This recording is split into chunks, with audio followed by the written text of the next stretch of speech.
For 3 months, I told myself the distance was temporary, that success demanded sacrifice. My husband had taken a CEO position in the city, hours away, and I stayed behind to hold our life together. Phone calls replaced dinners. Texts replaced touch. On his birthday, I decided to surprise him, to remind us both of who we were before ambition took over.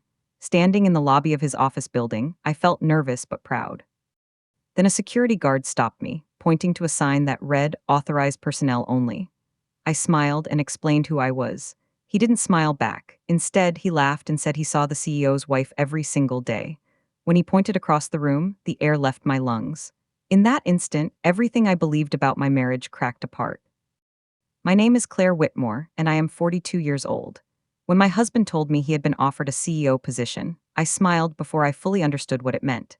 Everyone else celebrated immediately, talking about status, money, and opportunity. I focused on his excitement and ignored the distance hidden inside the offer. The job was in the city, hours away from our home, and required him to relocate quickly. I told myself this was a temporary sacrifice, the kind of strong marriages survive. I congratulated him, hugged him, and promised I could manage things while he settled in. At that moment, I truly believed love was flexible enough to stretch without tearing. I didn't realize that some opportunities don't just change careers, they quietly begin reshaping relationships too.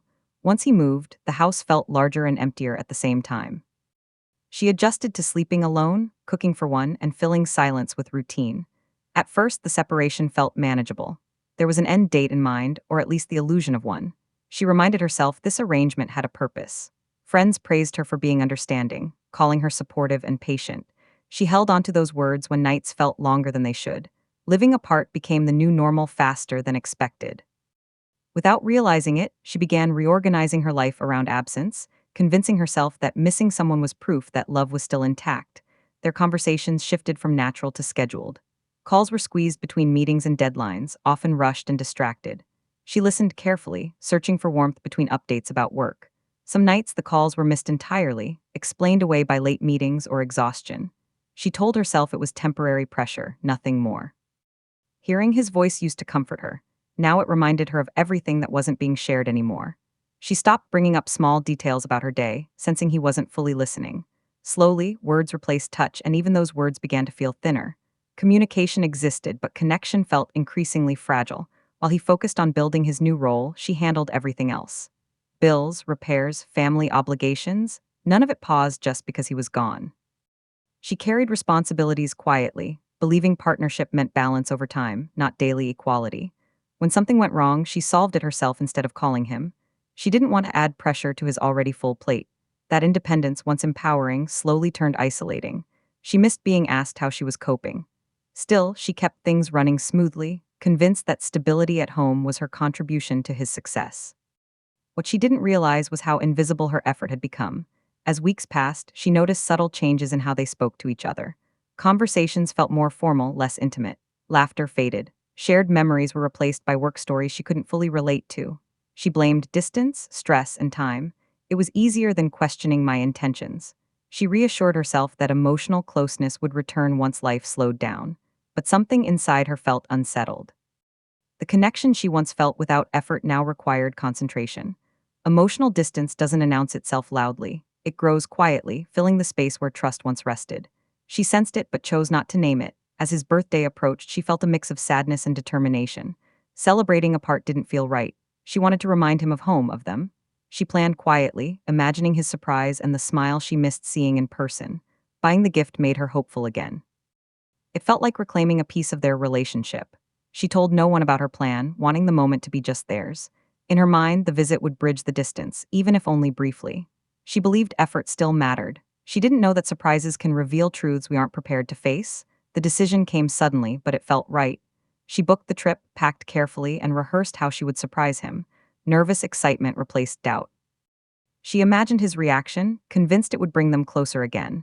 Traveling alone gave her time to reflect, but she pushed aside lingering concerns. This visit wasn't about suspicion, it was about love. Standing at the edge of his professional world felt intimidating, yet meaningful. She believed she was stepping into his life with pride. As she approached the building, gift in hand, she felt hopeful. She had no idea that within minutes, everything she believed about her marriage would be challenged beyond repair. The building stood tall and polished, reflecting success and authority. She paused outside for a moment, adjusting her grip on the gift bag.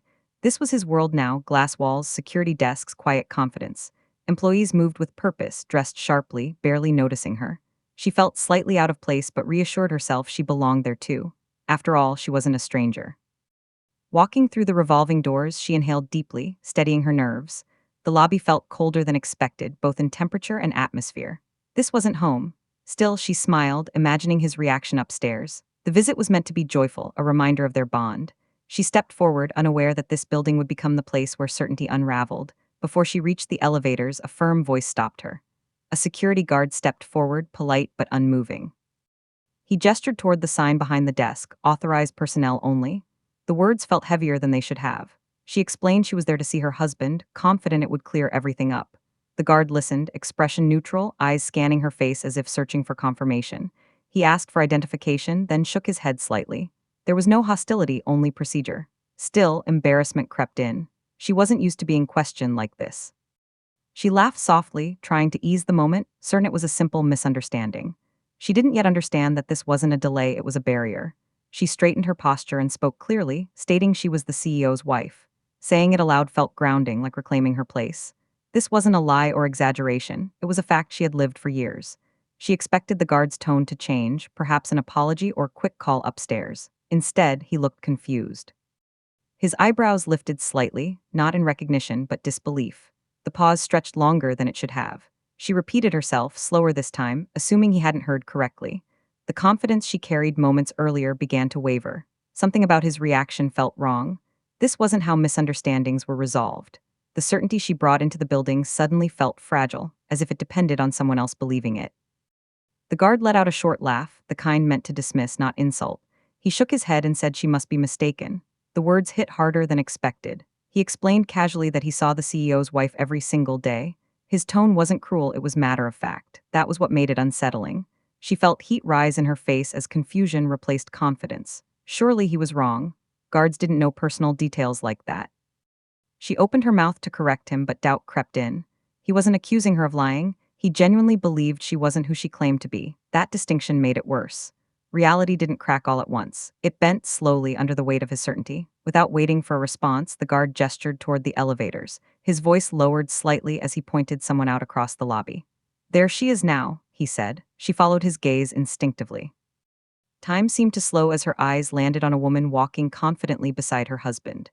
The woman laughed at something he said, resting her hand casually on his arm. They looked comfortable, familiar. The sight felt unreal, like watching a scene meant for someone else's life. Her chest tightened, breath catching mid-inhale. The guard continued speaking, unaware of the impact, but his words blurred into noise. In that moment, denial tried to surface, but her body reacted before her mind could. Something essential shattered quietly inside her. She couldn't look away. Every detail burned into her memory. The way the woman leaned in, the ease between them, the absence of secrecy. This wasn't a misunderstanding or a coincidence, it was routine. The realization hit with brutal clarity. This wasn't new. This had been happening while she waited, trusted, and adjusted her life around absence. Her legs felt weak, as if the ground had shifted beneath her. She suddenly became aware of how small she felt standing there, unseen and unheard. The gift bag slipped slightly in her hand, forgotten. She didn't cry or scream. Shock held her frozen.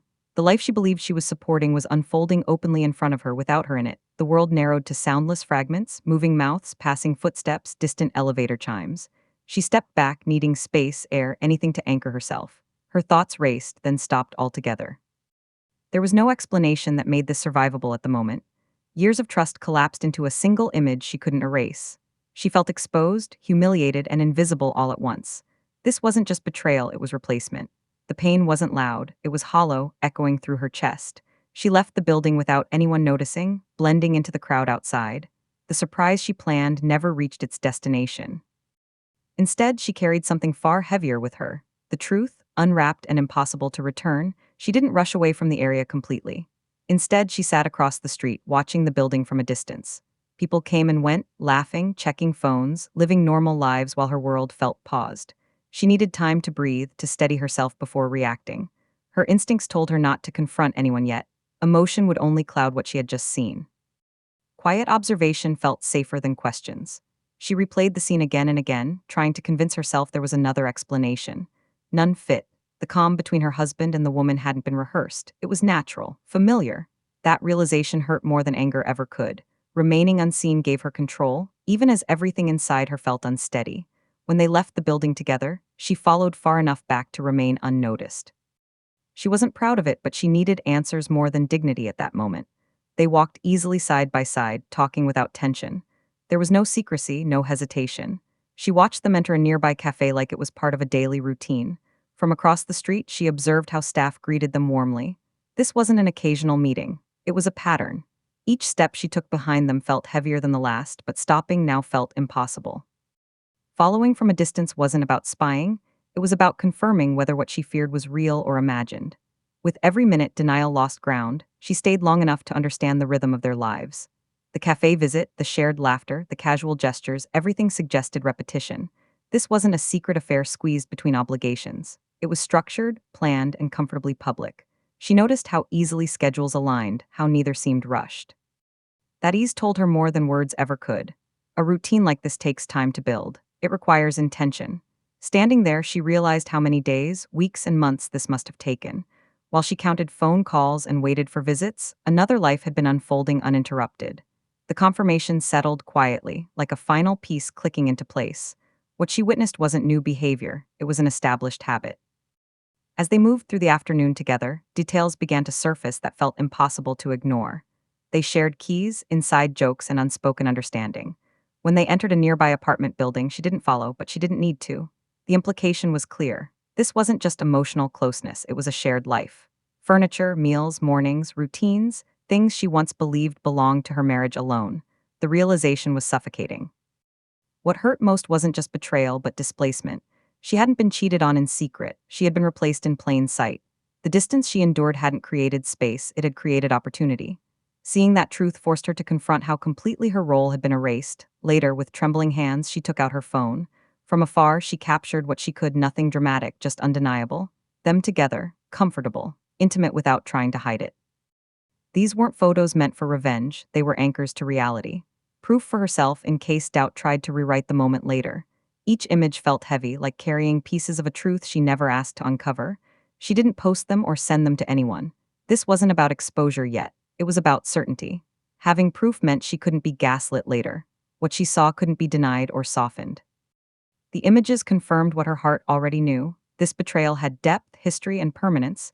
Sitting alone afterward, the timeline replayed itself in painful detail. Missed calls, delayed visits. Excuses that once sounded reasonable now felt rehearsed. She realized this hadn't started recently. It had likely begun before the move, before the distance. The CEO role hadn't created deception, it had concealed it. That realization changed everything. This wasn't a momentary lapse or emotional confusion. It was sustained, intentional dishonesty. She wasn't grieving a mistake, she was confronting a pattern. The marriage she believed she was preserving had been unraveling without her consent.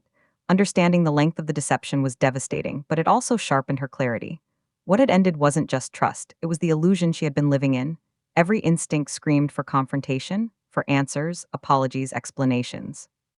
But she resisted. Speaking now would only give him time to manipulate the narrative. Silence became her shield. She chose to step back, to process, to plan. This wasn't weakness, it was strategy. She needed space to think without interference. Confrontation would come later, if at all. For now, protecting herself mattered more than being heard. She returned home quietly, carrying knowledge no one else suspected she had. The silence she chose wasn't passive, it was deliberate. In that quiet, she began reclaiming control. Whatever happened next would be decided on her terms, not in the heat of betrayal. She didn't act on impulse. The first thing she did was seek professional advice. Sitting across from a legal consultant, she laid out only the facts, not her emotions. Dates, locations, financial arrangements, everything mattered now. The conversation was calm, procedural, and grounding. For the first time since the shock, she felt anchored.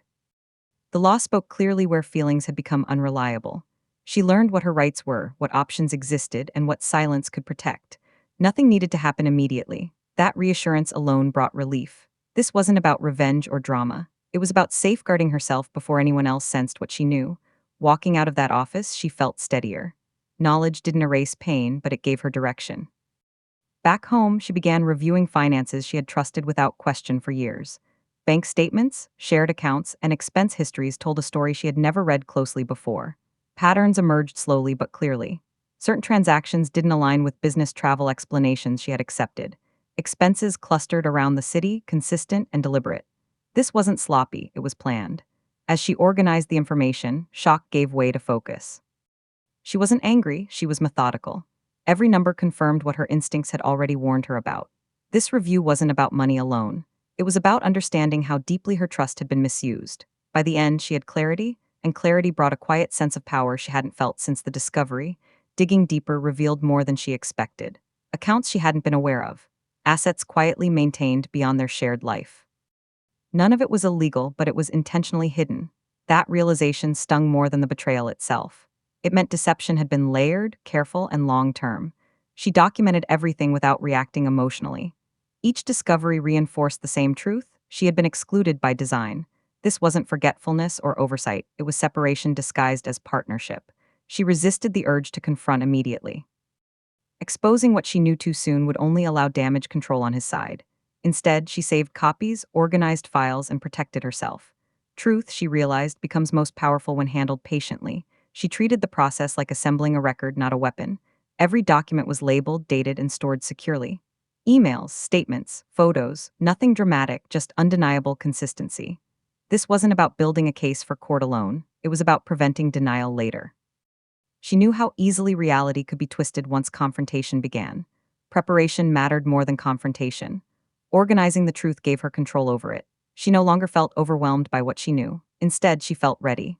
Documentation turned chaos into order. The clearer the picture became, the less emotional weight it carried. Facts don't shout, they stand. And she was quietly building something that couldn't be dismissed or rewritten. She began considering outcomes rather than reactions.